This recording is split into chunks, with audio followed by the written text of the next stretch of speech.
Sa solo level ng part 3, nang makapasok sila sa loob ng dungeon, agad humingi ng paumanhin si Jinwoo kay Juhee sa desisyon niyang bumoto. Pasensya na kung nagdulot ng alinlangan ng ginawa ko. Ayos lang ba? Tanong niya. Siyempre hindi ito okay para sa akin, galit na sagot ni Juhee. Kita ang pagkadismaya sa mukha nito. Tumungo si Jinwoo, sabay na humingi ng sorry.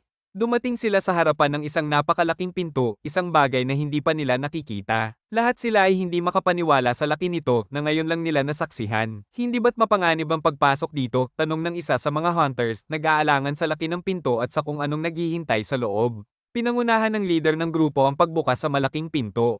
Pagpasok nila, agad na nagsindi ang mga ilaw sa paligid at tumambad sa kanilang harapan ng napakaraming malalaking estatwa. Ang mga ito ay nakapalibot sa kanila, nagbigay ng hindi magandang pakiramdam sa buong grupo.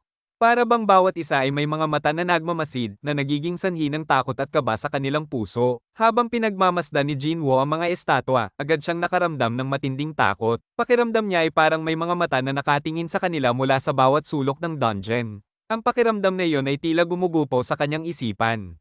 Napansin niya agad ang isang napakalaking estatwa sa gitna ng silid na inisip nila na dungeon boss ito. Ngunit ang pinakamalaki nilang katanungan ay kung bakit wala ni isang monster ang tumambad sa harap nila, tanging mga estatwa lamang ang naruroon. Maya-maya, napansin ng isa nilang kasamahan ng isang estatwa na may hawak na stone table na may nakasulat na part in on Temple's Commandments.